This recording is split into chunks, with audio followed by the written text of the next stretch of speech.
Captain Midnight. This video is brought to you by Skillshare.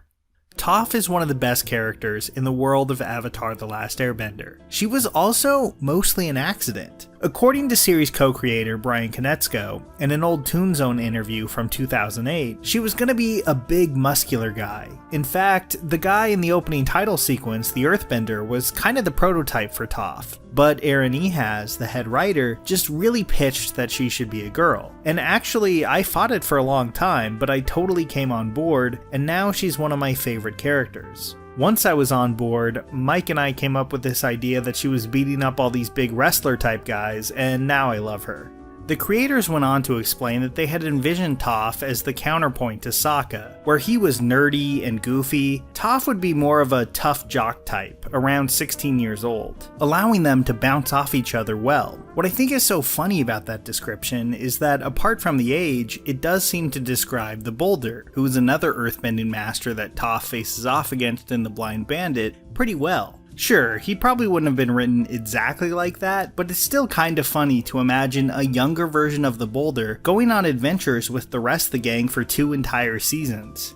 Learning that fact is what made me want to go back and rewatch The Blind Bandit, one of the highlights of Avatar's second year. So that's what I want to drill into this week, what makes Toph such a fun character, and her first real episode. Before I dive in though, feel free to like, subscribe, or just tell me what you think of Toph in the comments below. Excuse me, but where is this earthbending tournament exactly? It's on the island of Nunya. None of your business.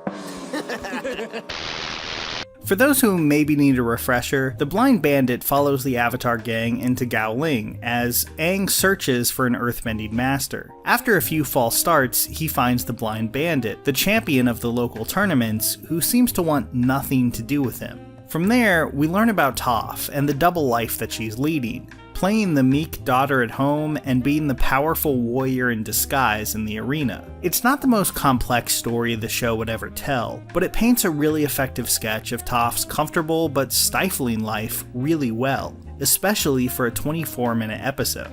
But before we get there, let's talk about the episode before we meet her. I had forgotten just how broadly satirical the show can be when it wants to. Like Master Yu's school, which pokes fun at American strip mall taekwondo places and their willingness to hand out those early belts fast just to keep people coming back. I thought that was a pretty fun scene, especially since I have a friend or two who started taking those classes as a kid inspired by Avatar itself. After Aang decides that the class isn't for him, Katara convinces some annoying teens to tell them where the Earthbending tournament is being held. And the scenes once we get there are pretty great. The tournament is set up as a not so subtle nod to professional wrestling, with the Boulder even being played by 80s wrestling legend Mick Foley. Apparently when they wrote this episode, they wanted to get The Rock, which is why the Boulder is kind of a play on his name. But they couldn't manage it as Dwayne Johnson was getting a bit too big for them to afford at that point. I think it worked out for the best. The Rock has always had this really winking, self-aware quality to his acting, and Foley doesn't, which gives the Boulder a goofy earnestness that I find really funny here.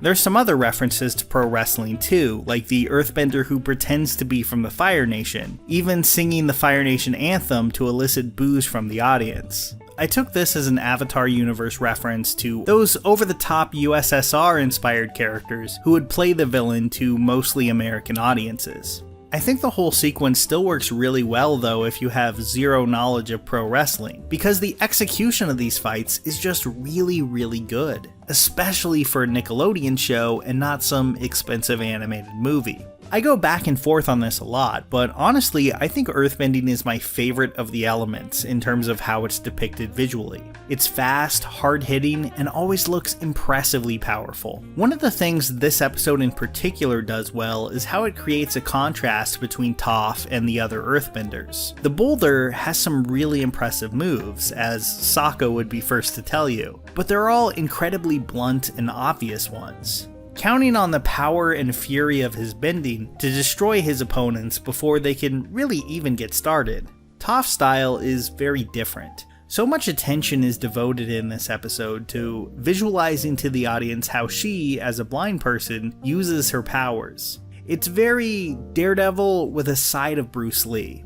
I don't think Toph is the best Earthbender in the episode because she's able to overpower her opponents. Though she's definitely no slouch in that department, her real skill is being attuned with the very earth that she's using to derive that power. She has far more patience than the others, and waits to see what the earth is telling her before she makes her move. It makes for some great battles, where she's not only attacking, but fighting defensively in a way that sets her apart from everyone else. Nearly everyone recognizes that she's the best Earthbender the city has to offer. Everyone, of course, except her own family. This is what takes us to the other half of the episode, where we see some of Toph's home life with her parents. She's the daughter of the wealthiest family in town, and in many ways has lived a life of complete luxury. Which, if you know anything about Toph after this, is pretty at odds with everything else about her personality. That's because her parents don't seem to actually know her at all. When they're around, she just plays the role expected of her, never asserting her actual personality. At first, this seems a little unnecessary, like her parents seem nice enough, so why not tell them the true extent of her power? But by the end, the reason she lived this way is painfully obvious. Her parents wouldn't accept her any other way. The end of the episode sees her father saying that the Avatar kidnapped his daughter, completely refusing to accept the fact that Toph simply decided to go against his wishes. Going into this rewatch, I had forgotten just how cut off from the rest of the world Toph has been for most of her life when she joins Team Avatar. She's a rude and blunt person, yes, but so much of that comes from the fact that she's lived most of her life in a walled garden, and I'm looking forward to going back through this series with that lens in mind. Another character I've barely talked about so far is Sokka, who's at his goofiest here. I remember reading some criticism years ago that he was just way too over the top in this episode, and I can sort of understand where that would be coming from, as he spends most of the half hour shouting and cheering on the boulder. I don't have much of a problem with it though, honestly. I'm sure the kids watching this think he's hilarious here. But Sokka being so immature in these early episodes of Book 2 also serves a really important purpose for the character. This is someone who changes a lot over the course of the show, and episodes like this, where he's hard to take seriously, really emphasize that transition. To watch him grow from almost purely comic relief to a confident leader, you really have to do a good job of selling that comic relief side of him first. And I think Avatar is doing a great job of executing that in episodes like this. Overall, this is just a really enjoyable and fast-paced episode of Avatar. While it doesn't hit the incredible heights of the show's very best episodes, it does do a great job of establishing a character who would go on to become one of the most important of the entire series. Toph was the fourth pillar that the Avatar gang really needed. Where her original incarnation was going to be a big stereotypical jock to create some conflict with Sokka, I think the character we got turned out to be a lot more interesting while also accomplishing a lot of that same goal. Like Cordelia and later Anya in Buffy the Vampire Slayer, Jane in Firefly, or Sawyer in Lost, Toph is great as the member of the ensemble that's willing to say the unpopular thing. To be a little rude and blunt in a way that someone like Katara and Aang isn't. She was a really smart addition to this cast, and I'm glad she was able to get an introduction as strong as this one. Please to rise for Fire Nation National Anthem. Fire Lord, my flame burns for thee.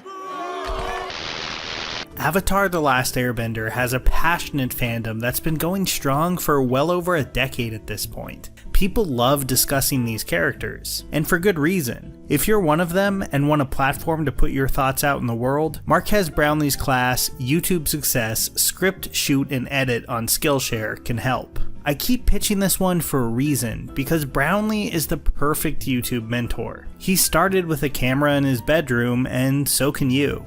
His class really hones in on using the tools that you already have, like that smartphone camera, and building out from there. My viewers have already watched over 6,000 hours of Skillshare classes, so I know I have an audience interested in learning from their massive selection of classes, whether it's on how to make YouTube videos, help with productivity, directing films, and just about everything in between. I know it's hard to find the time to learn, but Skillshare takes away that stress by fitting into your schedule.